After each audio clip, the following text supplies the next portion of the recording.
Okay, so welcome back, everybody. Today on the Newcomers Community Forum, we're going to be discussing cancer screening, and we actually have Crystal Schmitz here from Blackhawk County Public Health.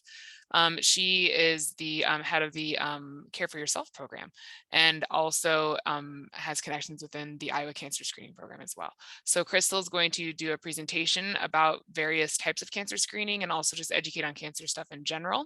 So I will turn it over to Crystal at this time. All right, thanks, Tracy. I'm going to get ready to share my screen here.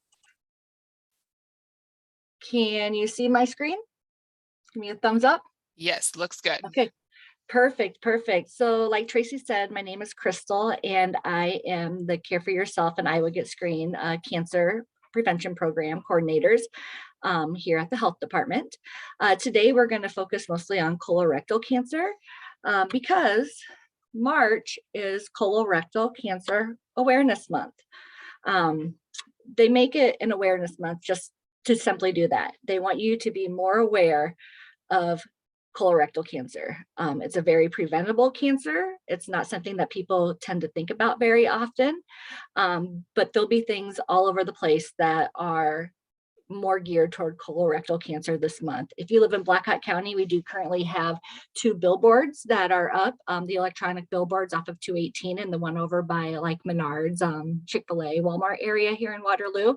We have it running in the Spanish, French, and English. We have also got an ad going in the Cedar Valley Saver here in a couple weeks. And so we're just out here just to try to make some more awareness of it because some things have changed with it, and we'll get to that here shortly. But it's just one of those cancers. It's the most preventable cancers. So we want you to have it in the back of your mind that this is something that you can prevent. So here's just a few statistics that we have. The first one is that last year alone, so this is actually from 2020, there were more than 140,000 new cancers, colon cancer cases in the United States. Colorectal cancer is the second leading cause of cancer deaths in the United States and worldwide. It's followed or preceded by lung cancer. So that's kind of scary that it's the second leading cancer death in the United States. 1 in 23 men and 1 in 25 women will be diagnosed with colorectal cancer. Like I said earlier, colorectal cancer is preventable with the proper screening. And then rates of colorectal cancer in older adults have been decreasing over the past several decades. But on the flip side of that, it has risen in young adults, which is why there's been some changes made. This last January, the CDC recognized that this is an issue, is that people, young adults are getting diagnosed younger with colorectal cancer. So they changed the screening age from 50. Previously, if you were 50 is when they wanted you to start talking to your doctor about getting screened for this kind of cancer. But because it's so prevalent lately in younger adults, they want you to start talking about it at age 45. So right now, like I said, just started in January, insurance companies are recognizing this. If you don't have insurance, we'll talk about that in a minute, what we can do to help you, because like we said, it's so preventable. It's something that is very important to get screened for. And those of you who fall in the age gaps of 45 through 49, this is new. So definitely want to get checked out. So we're going to start off with some just basic information for you, because some people don't even know what the colon is, and that's okay because it's part of your body. It's part of your digestive tract, but most people just know what comes in, goes out, and not how it works. So when you eat food, the food is broken down and it travels through your stomach and in the small intestine. So what isn't used in the body goes into your colon and becomes waste. So anything that's not pulled from your intestine and stomach for you to have for nutrients, or some of it gets stored as fat, it'll go into the colon where it turns into essentially poop. I mean, that's what it's going to turn into. So on the next page, I have a diagram of the colon, but the colon starts in the lower right side of your abdomen or your belly, and it goes up and across your belly to the left side, and it goes down the left side of your body. It's a long tube where your waste travels. It's actually about 5 feet long in size. So if you were to take it out and stretch it out, it would be about 5 feet.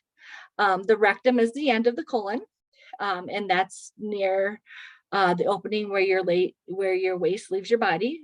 So when it comes out of your anus, that's where it comes from. It goes to the colon, or from the colon to the rectum. And like I said earlier, it's part of the digestive system. So here is a picture of the colon. So as I said, it starts on your right side and it goes up and around. There's different parts of the colon and they all do different things. Mostly it takes out anything that your body's not going to use, and it dries it out and gets going through there, and then it comes out. So it's very long, it's bumpy, and it's just kind of one of those things that you look at it and you're like, oh, that looks kind of cool, but it's really important for us. And like I said, it's not a part of the body that you think about when you think about cancer, but it's very common. So here's some information on colon cancer. So what is cancer? Cancer starts when the cells in the body begin to grow out of control. Cells growing out of control inside your colon or rectum can turn into colon or rectal cancer. So in your colon, you can develop small growths called polyps. This isn't something you generally feel. You can't feel them really, and you don't even know they're there usually. And you usually don't have any signs or symptoms because of them. We'll get to that here in a few minutes. But if you look at those pictures over there, there's different stages of what a polyp can look like. These ones are 2 different ones. Later on, when we talk about the screening and testing that they do, if a doctor sees these during what's called a colonoscopy, they'll remove them. But those little like mushroom looking things are what are polyps and what start out as could start out as cancer. So over time, a polyp can turn bad and, like we said, grow into cancer. After the age of 50, you have a greater chance of developing polyps and getting colon cancer. So we're going to talk about some of the risk factors. A risk factor is anything that affects your chance of getting a disease such as cancer. Different cancers have different risk factors. Some risk factors like smoking can be changed. Others, like a person's age or family history, cannot be changed. So when you can't change what was in the cards for you, like your family history, when you can't change that, you want to focus on the ones that you can change. This might include changing your lifestyle, and as much as it's not easy doing, but doing certain things can increase your risk for this. So these first ones we're going to talk about are the risk factors that you can change. So if you are overweight or obese, your risk of developing and dying from colorectal cancer is much higher. Being overweight raises the risk of colon cancer in both men and women, but it tends to be stronger in men. If you're not physically active, you are also at greater chance of developing colorectal cancer. So if you're able to be more active, exercise like 30 minutes a day, a couple times a week, 3 to 5 times a week, that is great. You want to get out and move. And that also helps you preventing from being overweight, which is what we are looking for that. A diet high in red meats, so beef, pork, lamb, or liver, and processed meats like your hot dogs or lunch meat can also raise your chance of colorectal cancer. Diets high in vegetables, fruit, and whole grains have been linked to lower your risk of colorectal cancer. So if you're good at eating your fruits and vegetables, that is great. Well, it should be higher in fiber, but that is great. Fiber is one of those essential things that help push food through your colon. Like, it's good for your body. It helps with all of that. So we definitely want to incorporate more of those. So if you're able to eat healthier foods per se, you are able to lower your risk. Now, they did do a study on fiber supplements, and they found that fiber supplements did not change or lower your risk to have to lower your risk of colorectal or rectal cancer. They only found that in eating foods. People who have smoked for a long time are more likely than non-smokers to develop and die from colorectal cancer. You know, smoking is one of those things that we focus on. You know, like I said earlier, lung cancer is the #1 killer of cancers, and that's, you know, usually attributed to smoking, and it's also attributed to colorectal cancer. So if you smoke, you know, obviously quitting will lower your chances of getting the cancers. And then colorectal cancer has also been linked to heavy alcohol use. So those are all things that we can do with our lifestyle change to help decrease our chances of colorectal cancer. Now, these last two are ones that we talked about that are out of your control. So younger adults can develop colorectal cancer after you turn age 50. Like I said earlier, that has been looked at, and it's actually now 45. I need to change that on my slide. And then people who have a family history of colorectal cancer in the 1st-degree relative. So that's your parent, a sibling, your child. If any of them have had colorectal cancer or polyps, that increases your risk. So those are things that you cannot change. So it's good to know your family history. You know, if your mom has gone in for a colonoscopy and she talks about how she had polyps, it's good for you to know that, because when you go in and do paperwork and talk to your doctor about colorectal screenings, that is something that they'll ask you, is how, if you've had a family member who has had polyps, and a lot of times they'll ask you how many, and if you don't know, that's fine. But you know, if you're talking to mom and she says, hey, they had to remove 3 polyps, that's good to know, and tell your doctor that, because then that could increase your risk because your mom has it. So prevention, again, I can't stress enough, colorectal cancer is one of the world's leading cancer killers here in the world. Most cancers of the colon can be prevented because it starts as a polyp. Remember that tiny little mushroom looking thing? It starts as a polyp, that tiny growth, before it turns into cancer. So that's a precursor. So if you have a polyp, that doesn't mean you have cancer. That just means that you had those in there and you want them removed. If you have a colonoscopy, those polyps are removed during the colonoscopy, and then they check them to see if they're cancerous or not. But having them removed obviously reduces your chance of getting the cancer from that polyp. So talking to your doctor, if you are 45 or older, about colorectal cancer risk and what screening is best for you. There are different kinds of screenings depending on your risk of getting cancer. So we have what we call average risk or an increased risk. If you, we'll get to the different kind of testing here shortly, but some of these screenings that you do can be done every year. And those are generally ones that you do every year if you're at an average risk. Others can be done every 5 to 10 years. Unless you're at higher risk, the doctor may want it done sooner. So depending on the type of screening your doctor recommends, some can be done at home and others need to be done at a doctor's office or a medical clinic. So here are some of the symptoms of colorectal cancer. Now, the scary thing about colorectal cancer is that if you have symptoms, you probably already have the cancer. It's a pretty silent disease. So don't wait for the symptoms of colon cancer, because like I said, there often aren't any.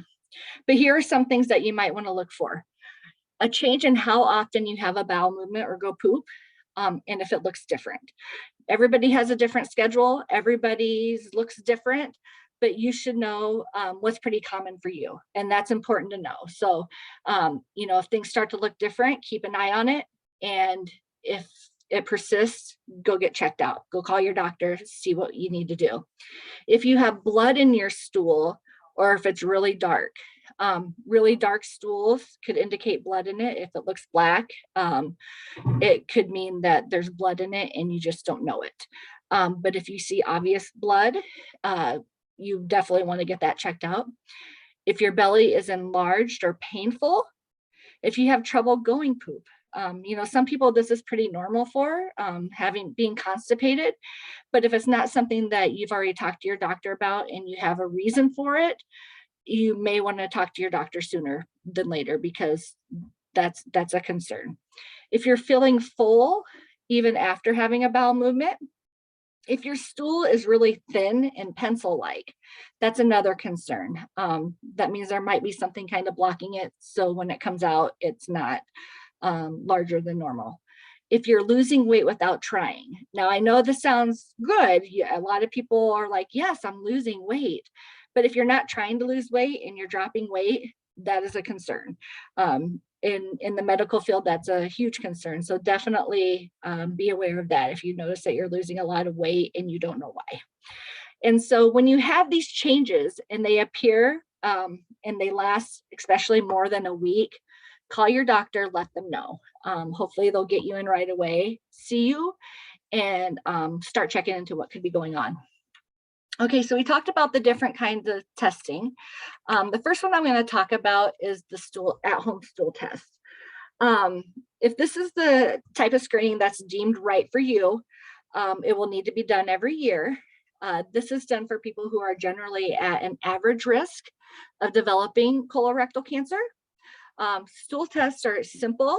Like I said, they are done at home in the privacy of your home on your watch. So you're at home, you got to go do your thing, and you go to the bathroom, you take your stool sample. People don't need to know it. So that's the nice thing about it. I'm going to explain to you how to do it. It's going to sound gross at first, but it is really, really simple to do. So the first thing you're going to do is you want to use a container or a piece of paper to collect the stool before it goes into the water. A lot of times this is provided to you, and I actually have a kit here that I'll show you when we're done how easy it is to do. I send out fit tests, and that's what it is. And you can kind of see down here in the corner what it looks like as well. But you want to collect that stool before it goes into the water. Then inside there's going to be like a little wand, and you're going to put that on there, and you're going to collect the stool. So you're going to put the little wand into your poop and get a little sample and put it into like a liquid base container. The samples are then returned to your doctor, and sometimes you can mail them in. The ones that we send out, you mail in, and you just have to fill out a form. It says when you did it, what day it was, what time, and they'll get it sent out. They tell you how to package it, so that way if it were to leak, what it needs to do. So what this does is it tests for stool or blood in your stool that you may not be able to see. Like we said earlier, that sometimes you can see the blood or your stools are really dark. But if you have polyps or even like small cancers in your intestine or your colon, it may not be enough in your stool that you can see. So this fit test is a way that you can put it in there, and the doctors, they run it at the lab and they can see if there is blood in that stool. Now, if there is no blood in your stool, you're considered negative, and then you just do another screening in another year. But if there is blood found in your stool, a colonoscopy will need to be done. So we're going to talk about a colonoscopy. So like I said earlier, it is one of those things that can be done if you have a positive for blood in your stool. And another time that you may go straight to a colonoscopy is if you're at an increased risk of colon cancer. So meaning that you have had a positive stool test in the, before, or if you have a family risk factor of your first degree relatives having any polyps or even colorectal cancer, those are the times that your doctor may send you straight to getting a colonoscopy. So a colonoscopy is a procedure where the doctor uses a long flexible scope that takes pictures or transmits a video onto a screen. It allows the doctor to see in real time the lining of your colon, and it looks for abnormalities or polyps. So I've heard that the worst part about having a colonoscopy is the prep. So what happens is the day before you go in for a colonoscopy, you have to drink like a special medicine. And what this does is it helps clean you out, and you have to eat a special diet too. It helps clean you out and empty your colon because you need to be clean. You doctor doesn't want to go in there with the scope and see, like I said, the waste that's going through your body. They want to see nice red, pink insides. So in order to do that, they clean you out. So that means that you'll probably spend a little time on the toilet or a lot, depending on how long it takes you to clean out. But I've heard, like I said, that's probably the worst part. So when you go to the screening, it's done at a clinic or a hospital or at your doctor's office. They're going to give you something to make you sleepy.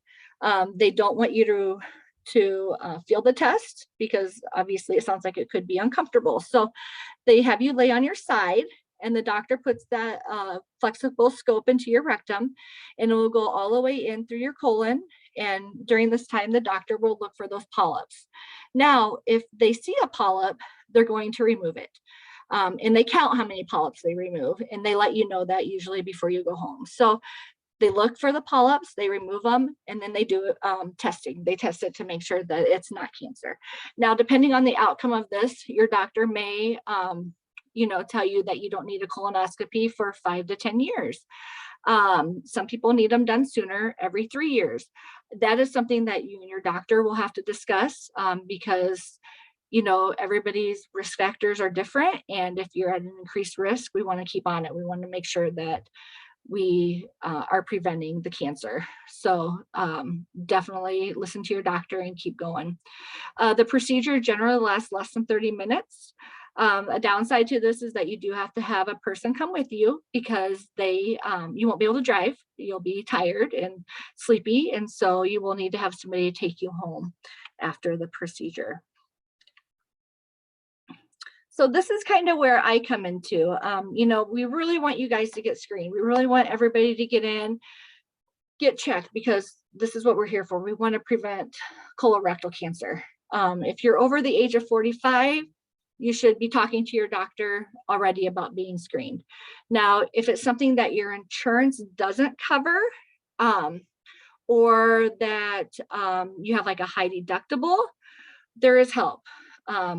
I do the I Would Get Screened program. This is a colorectal cancer screening program where if you are deemed to be an average risk, we can send you out a fit test. You send it in at your convenience and we get the results. If you're at an increased risk, you do qualify for a colonoscopy. The downside to that part is that if you live outside of Waterloo, you will have to come to Waterloo or to Des Moines, depending. There's only 2 places in the state that do it, to Waterloo to have that colonoscopy done. Just because in the state of Iowa, with the Iowa Get Screened program, Blackhawk County and Polk County are the only 2 programs who do the Iowa Get Screened program. So that is a downfall, but it's so important. If you have transportation needs, talk to us. We can get you in. We can make it work somehow. We'll do our best. There is an income guideline. So on the next page, I'll show you more, but a single person can make $3,398 per month to qualify, and a family of 4 can make $6,938 per month to qualify. And this is your net income. So this is the income that you take home. So we don't verify income. We're doing it based on what you tell us. So we want you to put it down and we'll work with you. And so it's really important that you get, your income in, and we go from there. Now there's an enrollment form that we have to fill out too, and we can send this out to you or we can do it over the phone. But it'll ask you questions like if you are having any symptoms, if you've had any previous screenings, when were they, how did they, how were the results? It'll ask you your family history and how many, like if you had a family history of your mom had polyps, how many did she have? The age at which she had those polyps. That is something else that they ask. If it's not something you don't know, then that's fine too. We just want to give you the best test, that's the best screening that's right for you. And then here on the next page, let me go over there. Here is this is our brand new guidelines for starting in February. And so you can see that it's based on yearly and monthly.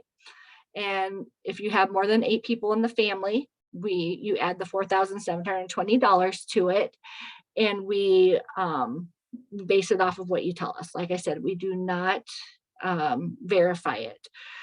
So, we just ask you to be truthful, and if you need help, we will do everything we can to help you. So here's my phone number, and what you can do is you can call me. We can talk about what screenings you need. Like I said, 45 and older, we want to start getting you in. We want to start getting you tested. It's important that you, talk to others if this is all new to you, and somebody who's 45 and maybe that their family has a history of colorectal cancer, tell them it's time to get screened. It's time to go in and get checked. But you can call me. My number's right there, and I'm sure we can include it anywhere you need to. And don't be afraid to call. It's something we want to help with.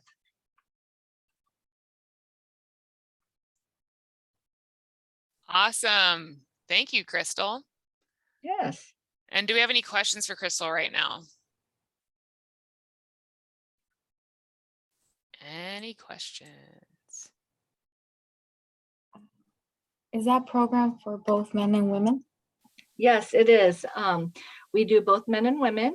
And if you have a spouse that's the same age as you, we do ask that you do 2 enrollment forms, even though the information is pretty much the same. That way we have your information for who you are on file, and it's just helpful to have all that information. Okay. Thank you. Yes. Awesome. And also, I will just go ahead and share my screen quickly too. There was a recent graphic that was put out on our Blackhawk County Public Health Facebook page regarding colonoscopies. So if you're looking to have something to send to somebody, you can definitely go to our social media pages and find this, and you can forward it on to whoever. But I'll share my screen really quick so you can see this, but it just kind of breaks down, as Crystal was saying, with colonoscopies, because a lot of people tend to be a bit fearful about colonoscopies. And it is a little intimidating when you think about it, but but it's one of those things where it's like it's better to be screened and like be in the know and have that knowledge. But if you can see this, it just kind of gives you a quick little overview of the colonoscopy and kind of what it's all about. Again, you're looking for polyps or growths inside of the rectum and colon that could be cancers or turn into cancer. And a lot of people, as Crystal was saying, like there's the prep that you have to drink, and it's that special medicine, and it makes people feel well, it doesn't make you feel awesome as a person who's had colonoscopy. It's not great, but you can mix it in with your favorite types of drinks these days, as long as it's like clear and stuff. And the prep process doesn't actually take that long, but a lot of people think that it does. And it doesn't hurt. They have some medicine that they give you before the procedure. So you're just knocked out the whole time. You're asleep, man. You're just hanging out. So, and then, yeah, the important thing to note is that you should get screened even if you don't have any symptoms, because more often than not, that's how you're going to catch, be able to tell if there's something going on. Usually by the time you have symptoms, it's like it's already progressed a bit too much. So, and again, this isn't a super fun topic to discuss because it's talking about your body and your bodily functions, but everybody poops, right? Everybody has a colon, otherwise we wouldn't be here. And if they don't have a colon, they have a colostomy bag. So yes, everyone poops. It's just a thing. The food that we eat has to go somewhere, right? And then yes, as Crystal was saying, those who feel like they can't afford to get screened, there is the Iowa Get Screened program. And also you don't have to have like, unless there's like family history and stuff, most people don't have to have a colonoscopy like every other day or even every year. It just kind of depends on what's going on. And one statistic that I saw was like most people, like the average person will just have 3 colonoscopies in their lifetime.